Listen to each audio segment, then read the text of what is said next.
के current affairs के session में करंट अफेयर्स के महत्वपूर्ण 5 टॉपिक के बारे में चर्चा करेंगे। और जैसा कि मैं आप सभी को करंट अफेयर्स रेगुलरली करा रहा हूं, बस मेरी आप सभी से एक ही अरदास है कि आप लोग रिवीजन करें, और रिवीजन बहुत ज़रूरी है। बाकी करंट अफेयर्स को लेकर दुविधा ना रहे, 1% भी दुविधा आपको नहीं होनी चाहिए।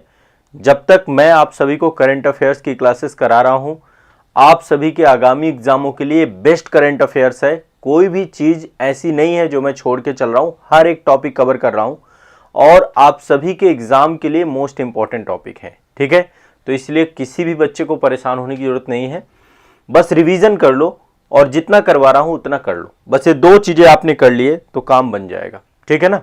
चलो, तो पहला करंट अफेयर्स जो आपका है ये आप देख पा रहे हैं, एक बड़ी सी इमारत है और ये एक बहुत गर्व की बात है, बहुत प्राउड की बात है कि पूरे विश्व का तीसरा वानिकी विश्वविद्यालय फॉरेस्ट्री यूनिवर्सिटी जो है वो भारत में आ चुकी है। और अभी जो है भारत सरकार के द्वारा वानिकी विश्वविद्यालय अधिनियम भी लाया गया था। एक चीज समझिए, जब कोई यूनिवर्सिटी बनती है ना, उसके लिए प्रॉपर एक एक्ट लाना पड़ता है। तो वानिकी विश्वविद्यालय अधिनियम 2022 आया था, 13 सितंबर 2022 को ये पारित हो गया था। ये आप देख रहे हैं, ये भारत का पहला और विश्व का तीसरा, मतलब विश्व में 2 और हैं, एक रूस में है, एक चीन में है, तीसरा भारत में है। ठीक है, तो ये तीसरा वानिकी विश्वविद्यालय है, तीसरा वानिकी विश्वविद्यालय।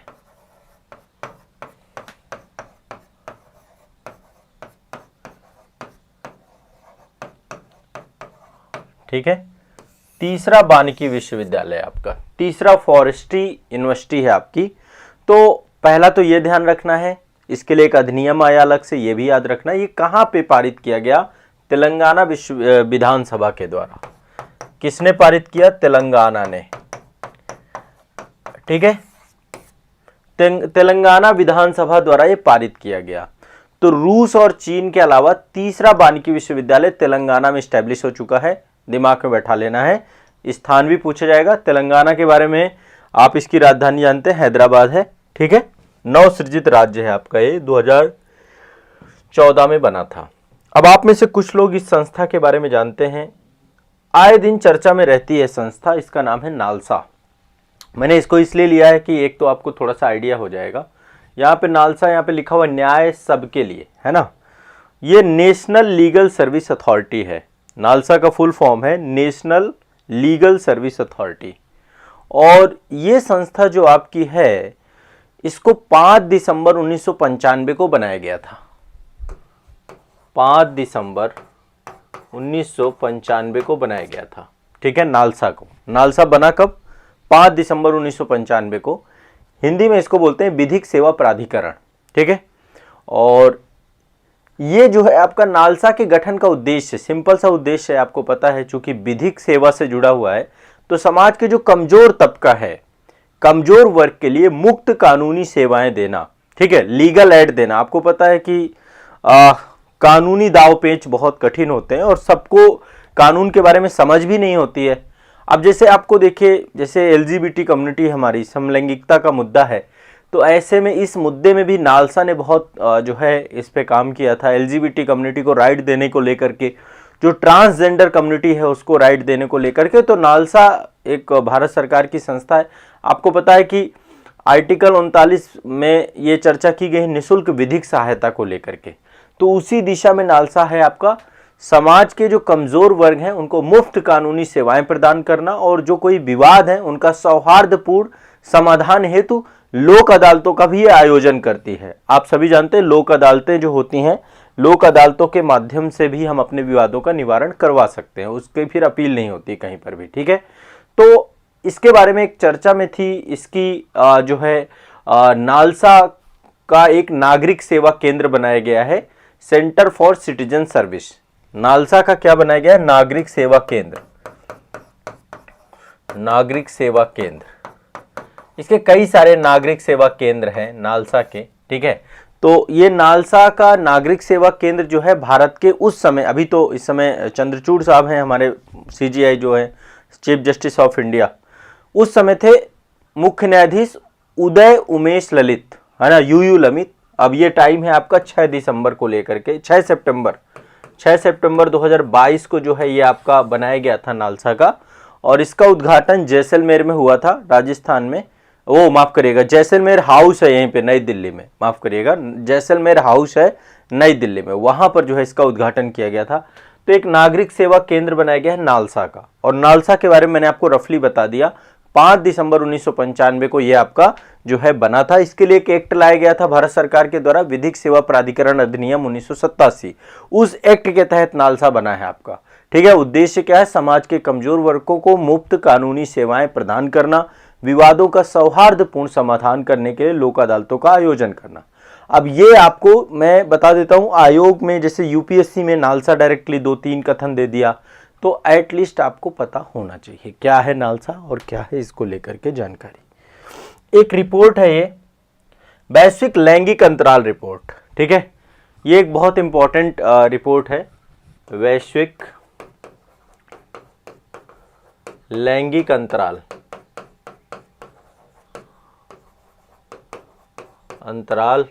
रिपोर्ट, ये 2022 की रिपोर्ट है।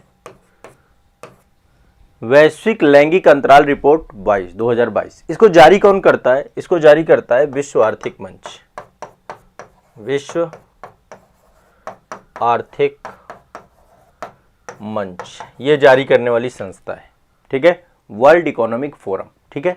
टोटल इसमें 146 देश हैं, कितने, 146, 146 देश इसके साथ जुड़े हुए हैं। टॉप 5 की बात करें तो टॉप 5 में आपका आइसलैंड है, आइसलैंड, लैंगिक अंतराल की बात कर रहे हैं, फिर है फिनलैंड, ठीक है। ये सूचकांक जितने भी हैं टॉप 3 देख लेते हैं, फिर है नॉर्वे, ये टॉप 3 कंट्री है। अब यदि भारत की रैंक की बात करें तो भारत की रैंक जो है 135वीं है, 135 में हमारा भारत है।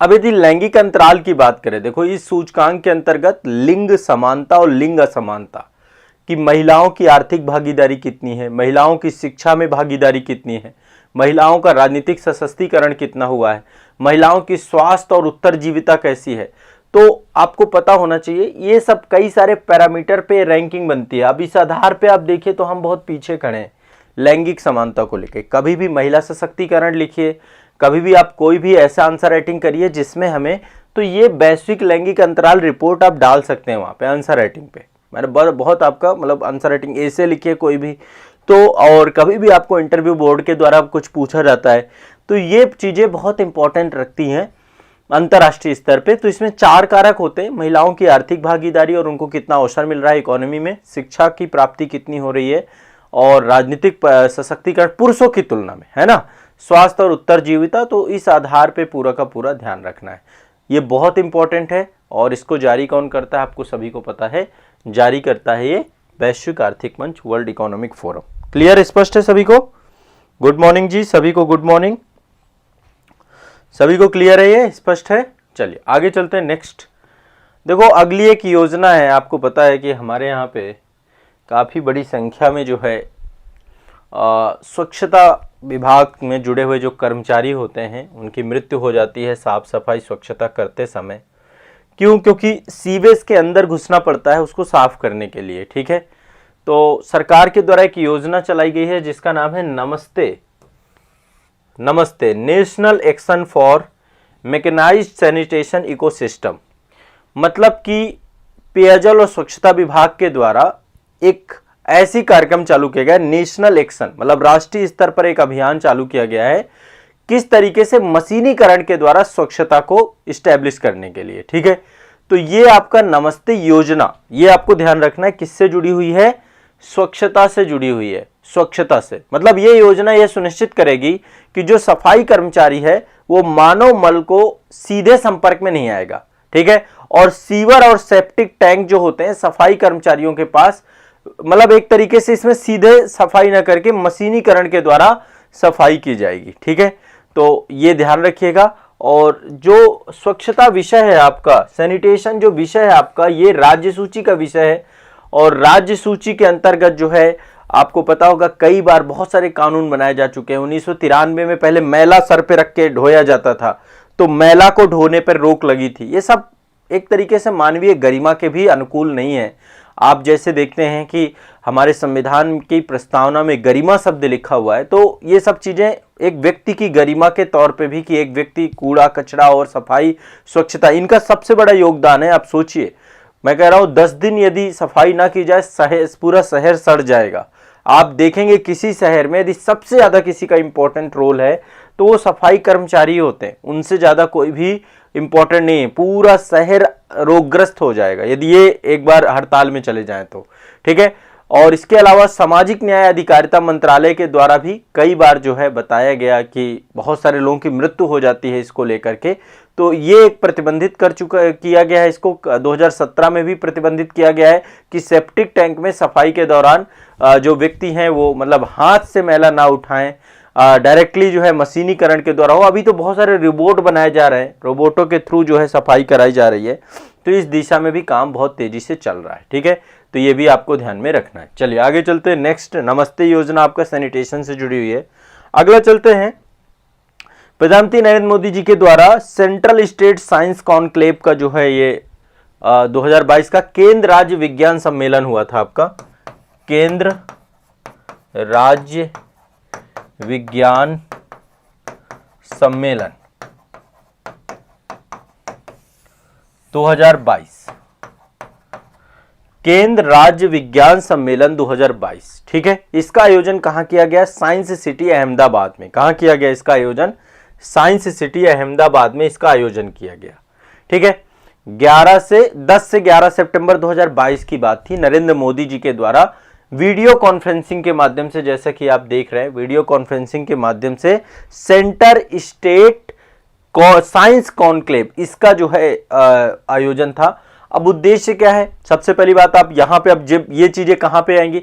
कोऑपरेटिव फेडरलिज्म, सहकारी संघवाद की भावना के अनुरूप केंद्र और राज्यों के बीच में समन्वय स्थापित करना, सहयोग तंत्र मजबूत करना और पूरे देश में विज्ञान एवं प्रौद्योगिकी नवाचार के सशक्त इकोसिस्टम का निर्माण करना, इस उद्देश्य से पूरा का पूरा जो है आपका कार्य योजना हुई है।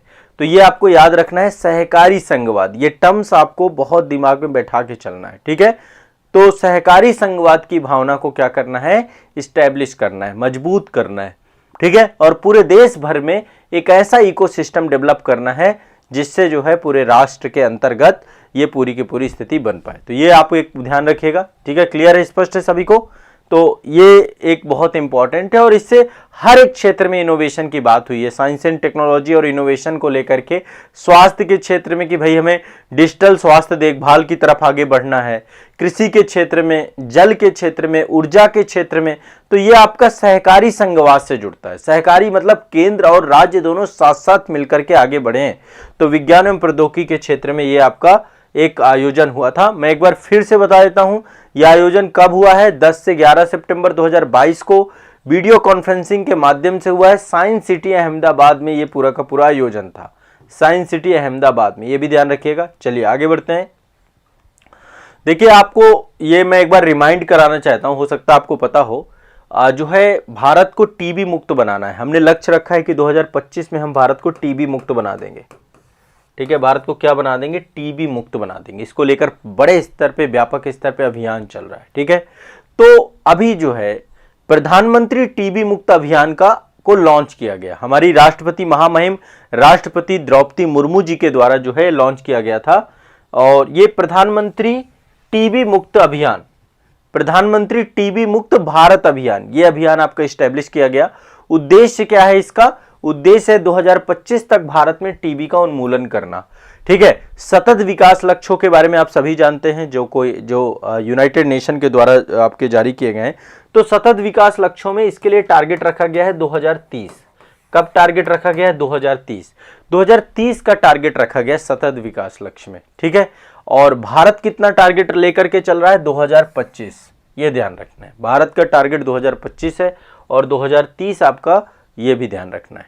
तो प्रधानमंत्री टीबी मुक्त अभियान की परिकल्पना सभी सामुदायिक हितधारकों को टीबी के इलाज में समर्थन देने, टीबी के उपचार की दिशा में देश की प्रगति में तेजी लाने के उद्देश्य से पूरा का पूरा अभियान आपका लाया गया था। और इसको लेकर के निक्षय मित्र, क्षय मतलब क्षय रोग इसे बोलते हैं ना, निक्षय मित्र की बात की गई है। निक्षय मित्र है ना, निक्षय मित्र पहल की भी शुरुआत की गई है। ठीक है, निक्षय मित्र पहल की भी शुरुआत की गई है कि लोगों को क्षय रोग से समाप्त करने के लिए कार्य करेंगे। क्लियर है, स्पष्ट है। तो प्रधानमंत्री टीबी मुक्त अभियान, टीबी मुक्त भारत अभियान स्टैब्लिश किया गया आपका, और वर्चुअल तरीके से ये पूरा का पूरा स्टैब्लिश किया गया था। आज सुबह सुबह आपको मुकेश अंबानी जी से जुड़ी हुई भी एक खबर है। देखो, अगस्त 2022 में जो आपकी कंपनी है रिलायंस इंडस्ट्रीज है ना, इसके चेयरमैन है मुकेश अंबानी। इन्होंने एक घोषणा की कि विश्व का सबसे बड़ा कार्बन फाइबर संयंत्र का निर्माण करेंगे। ये घोषणा अभी बना नहीं है, लेकिन फिर भी मैं आपको बता देता हूं, विश्व के सबसे बड़े कार्बन फाइबर संयंत्र को स्टैब्लिश करने जा रही है रिलायंस इंडस्ट्री, और ये विश्व का सबसे बड़ा कार्बन फाइबर संयंत्र है। कहां पे स्टैब्लिश होगा? हजीरा। हजीरा कहां पड़ता है? गुजरात में। गुजरात के हजीरा में विश्व का सबसे बड़ा क्या बना रहे हैं? ये कार्बन फाइबर संयंत्र। ठीक है, इसको स्टैब्लिश करने की घोषणा की है रिलायंस इंडस्ट्रीज के चेयरमैन मुकेश अंबानी जी के द्वारा। ठीक है, ये भी आपको ध्यान रखना है, ये एक इंपॉर्टेंट फैक्ट है। ठीक है, तो हजीरा में जो है आपका ये बनने जा रहा है, रिलायंस इंडस्ट्रीज लिमिटेड के द्वारा ये स्टैब्लिश किया जा रहा है, विश्व का सबसे बड़ा कार्बन फाइबर संयंत्र। ठीक है, तो ये आपको ध्यान रखना है। तो एक तो आपका ये है विश्व का सबसे बड़ा कार्बन फाइबर हजीरा गुजरात में बन रहा है। इसके बाद ये प्रधानमंत्री टीबी मुक्त अभियान आपका बनाया गया है। ये अभी मतलब घोषणा किया गई है 2025 तक भारत को टीबी मुक्त करना है हमें। केंद्र राज्य विज्ञान सम्मेलन 2022 ये साइंस सिटी अहमदाबाद में हुआ था। इसके बाद नमस्ते योजना मैंने बताया, सफाई कर्मचारियों को लेकर के आपका मैकेनाइज्ड तौर पे करना है। वैश्विक लैंगिक अंतराल रिपोर्ट 2022 में भारत 135वें नंबर पे, नंबर 1 पे आइसलैंड है। नालसा के बारे में मैंने आपको बताया कि नालसा जो है इसका एक नागरिक सेवा केंद्र जो है जैसलमेर हाउस नई दिल्ली में इसको घोषणा की गई। 5 दिसंबर 1995 को ये संस्था बनी है। और ये मैंने आपको बताया कि तीसरा वानिकी विश्वविद्यालय तेलंगाना में बना है। ठीक है, तो करंट अफेयर्स के ये टॉपिक आपके आज के हैं, और निश्चित तौर पे इतने टॉपिक आप इनको पूरा याद कर लो। एक बार याद कर लीजिए, इनको बड़ा मज़ा आएगा आपको, बस एक बार याद कर लेना है। धीरे धीरे आपको चीज़ें याद हो रही होंगी, बेहतर बन रहा होगा आपका सारा कुछ ये करंट अफेयर्स। और एक चीज़ तो तय है, करंट अफेयर्स का डर तो आपका ख़त्म हो चुका होगा अब, है ना। एक बार मुझे कमेंट में ज़रूर बताइए, करंट अफेयर्स को लेकर अब कोई डर तो नहीं बचा ना आपके मन में।